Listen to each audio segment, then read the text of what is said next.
Hey guys, this is not a teaching. This is a very short, encouraging video.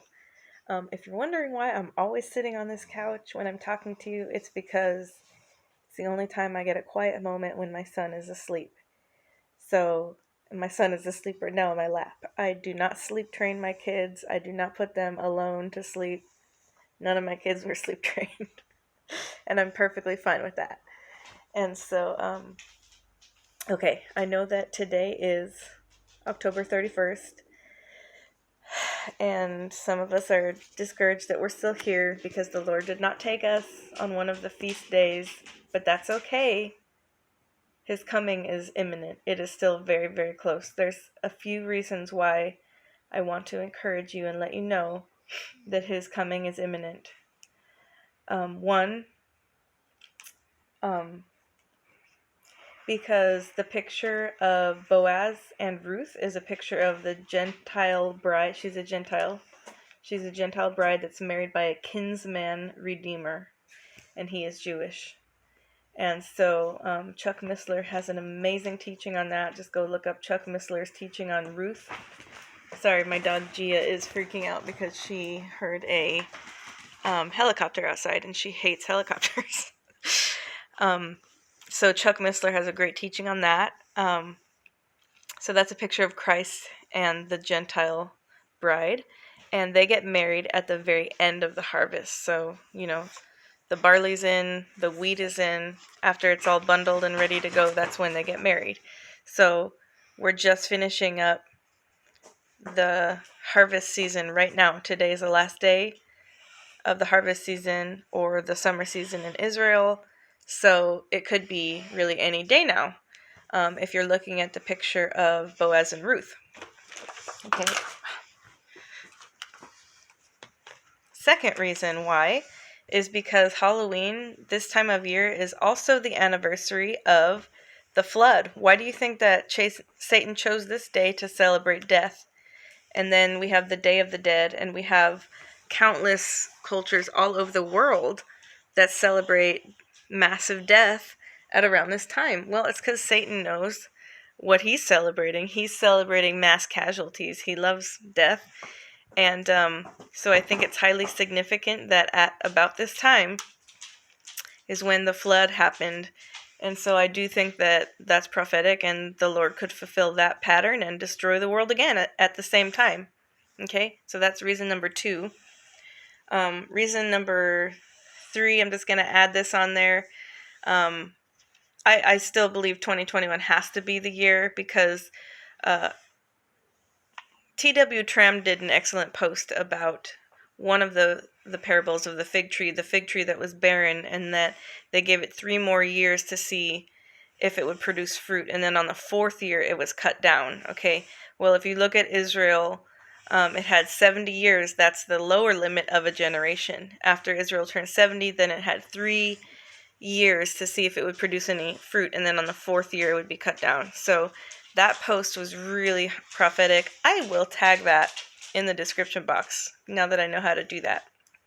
Okay, so I still think 2021 is the year of the rapture. So that was reason number 3. So now on to reason number 4. Well, this isn't really a reason that I think, oh yeah, this is another reason why I think it's going to happen really soon.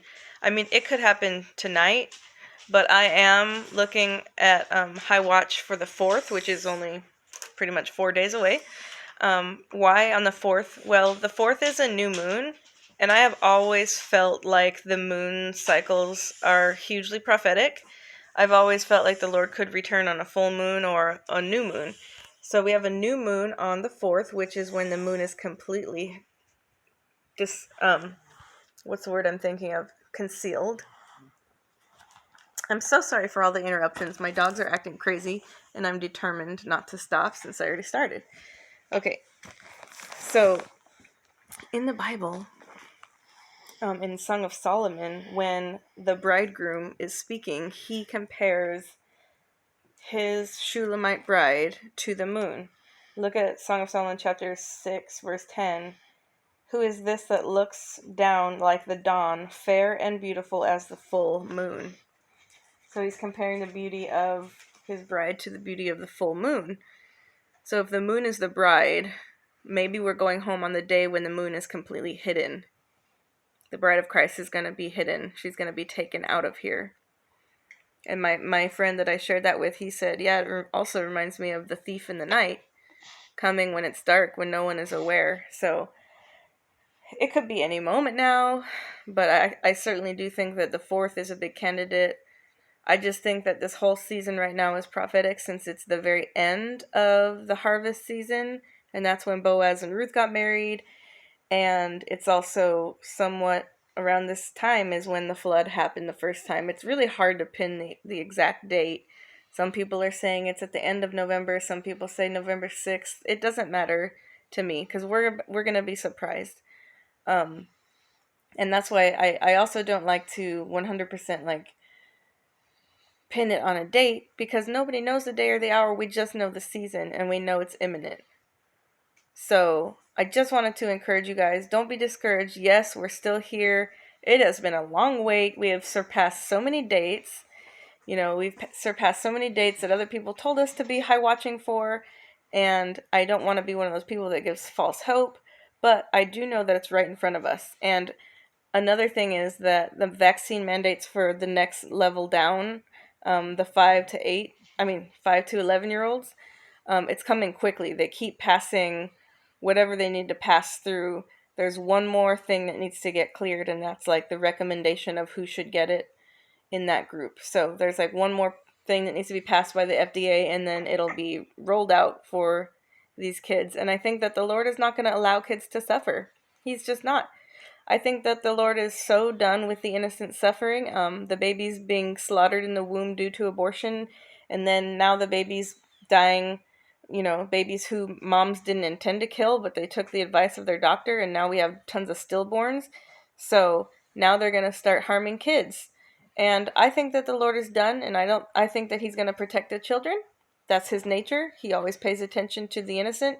And he's coming for his bride that has washed herself clean, washed her robes, and is so close to him and full of his spirit. So keep watching, because that's a requirement, you guys. So I will see you up in the clouds any day now. Rejoice, because your redemption draweth nigh.